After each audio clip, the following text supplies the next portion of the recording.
Hello and welcome back to Supposedly Fun. My name is Greg, here today to do a Pulitzer Prize prediction video for 2020, which is interesting because although traditionally the prize is given out in the month of April, they do not have a date to give out the prizes this year. Obviously there's a lot going on in the world, so it is possible that they are going to either to delay the prize announcement, but since it's usually done as a sort of press conference, I guess there's still a chance that they will do the announcement this month. We'll see. Either way, just in case they are going to announce it, I wanted to do my prediction video. I did one last year and actually did okay. The book that won and the two finalists were all mentioned in my prediction video.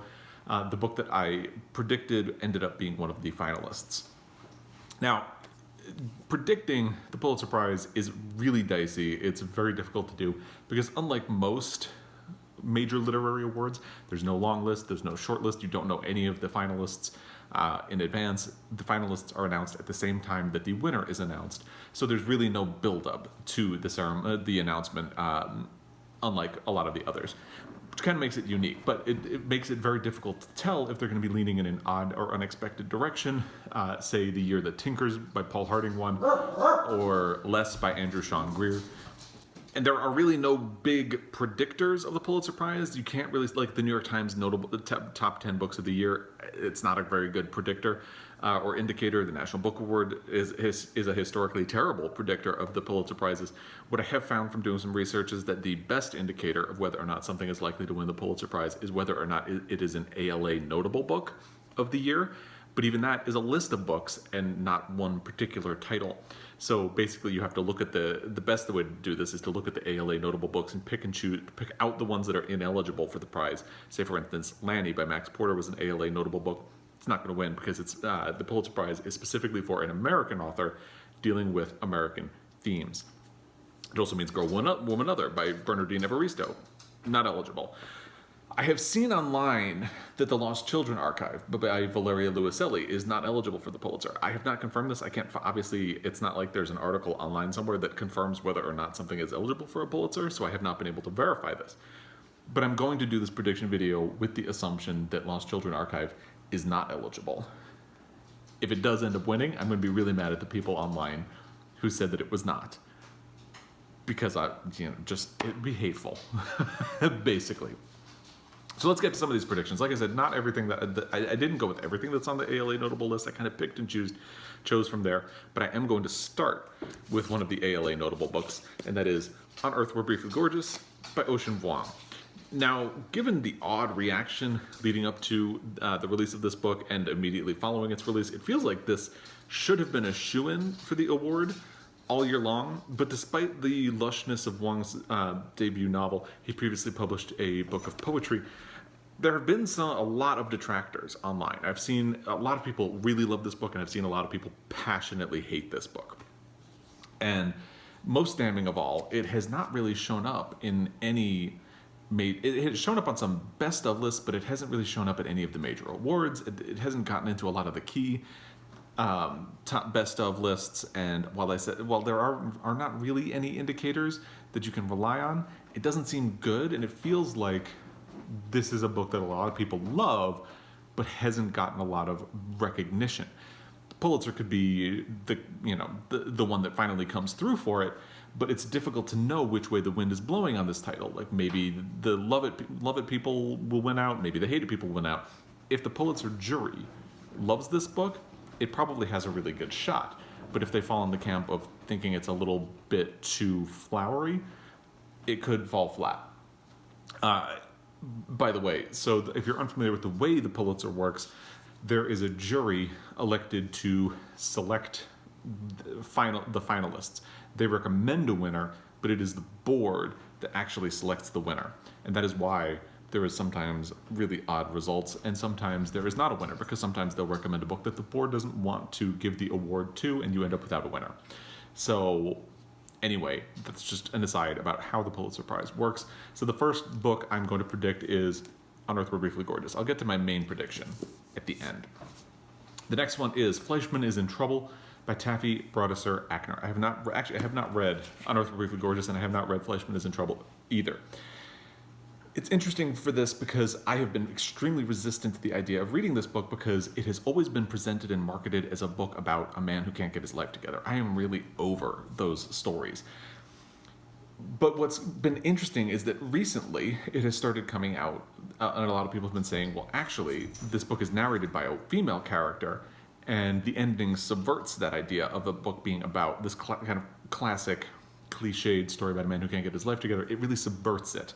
So maybe it's a little bit, there's more to this book than has been marketed. And maybe the fact that it has been marketed that way ends up saying more about the publishing industry and what people expect from books than it does about anything else. But anyway, sometimes the Pulitzer does love a comedy. So this feels like the most likely unlikely selection that there could be this year. The twist about the classic story about a man who can't get his life together may appeal to the jury, since the Pulitzer has certainly awarded that type of story in the past. But it may also feel been there, done that, even with the twist in the end. Like I said, I had not even heard about there being a way of subverting that premise until recently. So it's very likely that it will still feel very been there, done that for the Pulitzer board.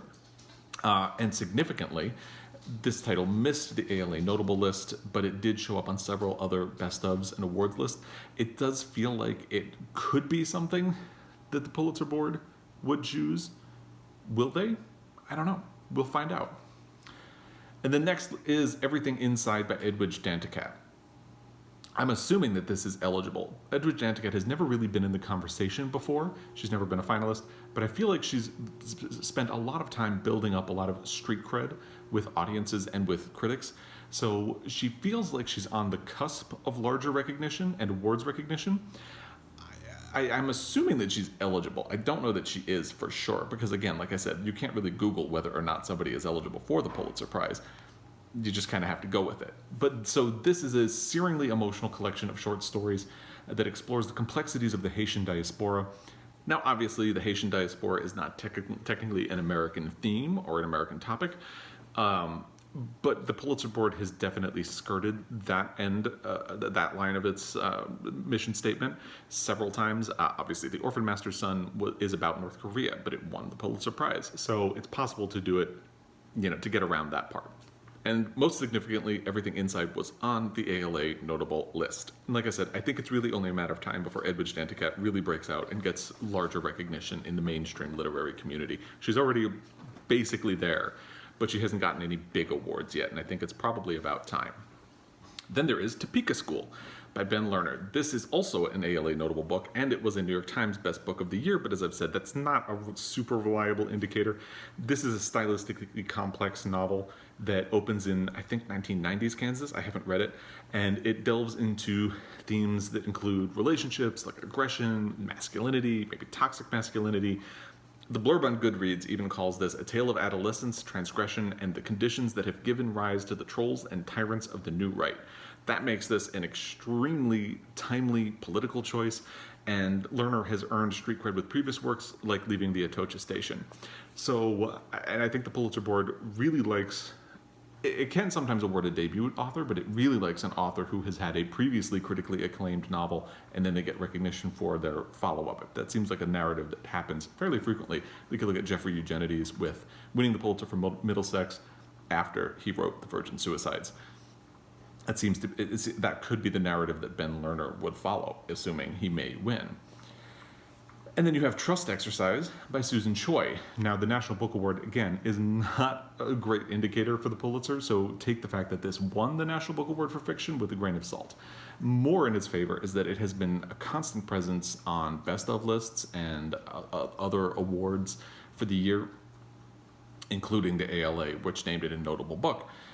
It's set at a performing arts high school, which serves as a backdrop for young love and its aftermath, exposing persistent social issues in a manner that never lets the reader off the hook. There's supposed to be something of a twist about halfway through that upends your previous expectations and notions about what was going on, sort of similar to what happens in Fates and Furies.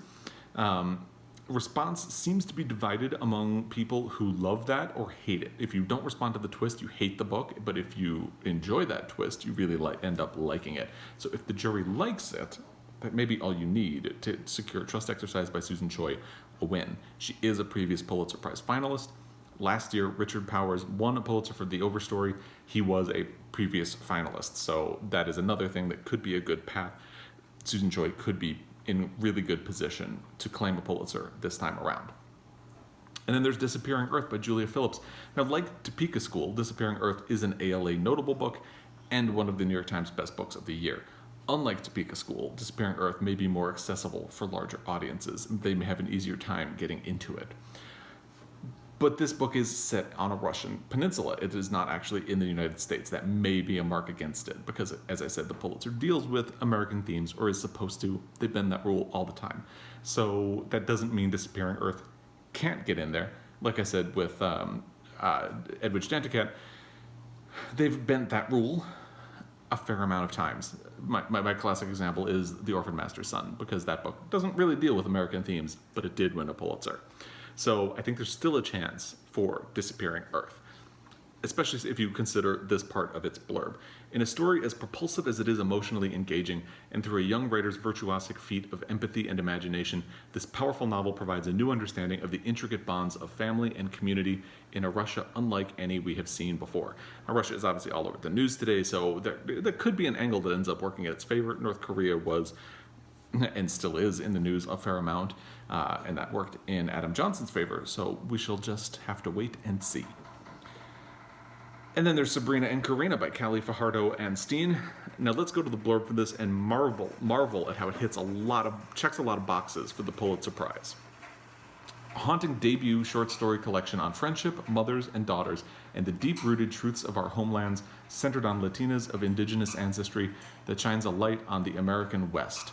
Sabrina and Corina is a moving narrative of unrelenting feminine power and an exploration of the universal experiences of abandonment, heritage, and an eternal sense of home. And it's an ALA notable title as well. That could really be a mark in its favor. I've heard kind of mixed things from people who've read it. Most people really enjoyed it. I'm very interested in getting around to reading it at some point. I think it has a shot. The Pulitzer Prize is very open to short story collections, so it seems like that would not be a barrier for this title. Then we have The Water Dancer by Ta-Nehisi Coates. If you're unfamiliar, Ta-Nehisi Coates is a celebrated bestseller for his nonfiction dealing with the Black experience in America, but reaction to his debut novel seems to be fairly mixed. It is, however, an ALA notable title. And it would be foolish to count him out based on his stature as a writer in America and the weighty themes of this book, in which a gifted young man born into slavery becomes the conduit for the emancipation of his people in this meditative testament to the power of memory. I think where a lot of people get thrown with this is that he has something about, I haven't read it yet, so I can't say for sure, but it's like a magical power. I believe he can transport himself in water. And that seems to throw a lot of people off. If mystical things or fairy tale motifs are not really your cup of tea, this book might throw you. But due to Ta-Nehisi Coates' stature as a writer, I think it would be foolish to count this book out. And then there is The Dutch House by Ann Patchett. Now this is here not because it did particularly well with critics or previous prizes last year, but because Ann Patchett herself has been steadily building a reputation as one of America's foremost writers and supporters of literature. She owns a bookstore in Nashville, Parnassus Books, as well, and she has been very outspoken. The year that there was no Pulitzer Prize for fiction, she wrote an op-ed for the New York Times about the situation and how difficult it made things for booksellers who rely on prizes like that in order to sell books. It's not a one-to-one comparison, but I feel like a win for The Dutch House would be sort of similar to the Goldfinch's Come From Behind victory. It's described as a dark fairy tale about a brother and sister, money, success, and what gets left behind. I'm not entirely convinced that it has a great shot, but I definitely think Ann Patchett is a writer that say a Pulitzer jury would be familiar with and possibly have in mind when they think about things like this. Now, there are a couple titles that are, I think, a little bit less likely to win, but which still have a shot. The first one, I am not 100% sure that it is eligible. I believe it is, but there may be a surprise there. It's Cantoras by Carolina de Robertis. Let's go to the blurb on this. From the highly acclaimed, award-winning author of The Gods of Tango, a revolutionary new novel about 5 wildly different women who, in the midst of the Uruguayan dictatorship, find one another as lovers, friends, and ultimately family. Cantoras is a breathtaking portrait of queer love, community, forgotten history, and the strength of the human spirit. At once timeless and groundbreaking, Cantoras is a tale about the fire in all our souls and those who make it burn. I mean, doesn't that just sound amazing? Don't you just want to read that right now? I do. And it was not on the ALA list, however, and I wonder if it is ineligible because Carolina de Robertis does live in the United States now, but she was not born here. So the Pulitzer goes to an American writer. So if she has fully immigrated, possibly she is eligible. If not, maybe not. But still, it seems like a novel that, if she is eligible, would be in the conversation and could potentially come from behind and surprise everybody. Then there's The Other Americans by Laila Lalami. She is a previous Pulitzer Prize finalist, like Susan Choi, so, you know, there's always a chance that she could come back and sneak in there. I read this book. I did not particularly love it. I liked about half of it. But it seems to resonate with a lot of people, especially because of its subject matter. It is a timely and powerful novel about the suspicious death of a Moroccan immigrant, at once a family saga, a murder mystery, and a love story informed by the treacherous fault lines of American culture. It doesn't seem like this book made a very big splash with readers, critics, or awards, but like I said, Laila Lalami, whose name I cannot say if I'm talking quickly, and I always talk quickly, is a previous finalist, and the themes of this book seem like they would be a fit for the Pulitzer. So we'll have to wait and see if it strikes a chord with them. And then there's Dominicana by Angie Cruz. This is another book that is a bit of a Marmite book. You either love it or you hate it. I've seen people on BookTube passionately love it. I've seen people on BookTube passionately hate it and say it's offensive. I have not read it yet, but I am very interested in reading it. It is an ALA notable title. If the jury loves this book, it might not matter that so many people have had negative reactions to it, though. It is a vivid and timely portrait of immigration about a young woman who summons the courage to carve out a place for herself in 1960s New York. Basically, it's about a woman who is married to a man, by her family, to a man in the United States. So even though I believe she's only 16, 15, she's 15. She's married to a man in the United States, so she immigrates for the sake of her family and tries to find her way in a strange country and in a time when she really doesn't have any rights outside of her marriage. So it sounds interesting. It sounds like something that could resonate, but it has been very mixed from what I've seen online. Then there's a book that I had not really heard very much about. It's The Innocents by Michael Crummey. He is, according to the blurb, he's a prize-winning author. I admit I don't know for what, because I have not really heard of him. But this is a spellbinding story of survival in which a brother and sister confront the limits of human endurance and their own capacity for loyalty and forgiveness. It is an ALA notable title, and I believe it advanced to the round 2 of the fiction side of the BookTube Prize.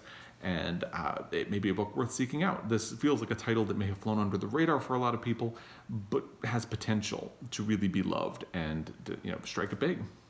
That's an awkward transition right there, but okay, here's a funny story for you. About 5 seconds after that last clip ended, I got a phone call from my boss and ended up on the phone with him for over an hour and didn't manage to finish the video. So I had one more book to talk about, and then I wanted to do my prediction, so it's the next day. Let's finish this video. I had to come outside because, with the world being the way it is, my husband is home, my foster son is home, and everything inside the house is crazy, so I figured this is just the best way to get peace and quiet. Anyway, the last book I wanted to talk about is The Nickel Boys by Colson Whitehead, and I think the biggest barrier to The Nickel Boys winning the Pulitzer Prize is Colson Whitehead himself, because he recently won a Pulitzer Prize for The Underground Railroad. And The Nickel Boys is a different book, but it's kind of in a similar vein. They both follow themes about looking at history and the harsh truths of the way black people in this country have been treated. Any other year, it might be more of a contender, but I think given that the Underground Railroad is still so recent and fresh in everybody's memory, it would feel a little bit more to been there, done that. So even though it is an ALA notable book, I don't think there's all that much of a shot for that one. So that wraps up the books that I'm going to include in my list of predictions. What do I think is actually going to win? Like I said, it's very hard to predict. You really don't know which way the jury is going to go and which way the board is going to go for the Pulitzer Prize. I think I'm going to lean toward the Topeka School by Ben Lerner. I think it seems to tick a lot of boxes. It's had a lot of critical reception. I haven't read it. It's not something I'm super interested in reading, so part of me hopes it does not win, because if it wins, I'm going to have to read it as part of my Pulitzer Prize project. But I think it has probably the best shot. If it's not the Topeka School, I think Fleishman Is in Trouble has a shot. I think Unearthed But Briefly Gorgeous has a shot. And I wouldn't really be surprised if Trust Exercise managed to sneak its way in and surprise some people. So we will see. Like I said, at the time I'm filming this, there is no date for when the Pulitzer Prize is going to be announced. We'll have to see. It might get postponed, but I wanted to make sure I got my predictions out there, and we'll see what happens. If you have predictions, or if you're rooting for any of the books I mentioned, or if you think I missed one, let me know. Drop that in the comments down below. And thank you for your time watching this video. As always, I will be back. Until next time, happy reading. Stay warm.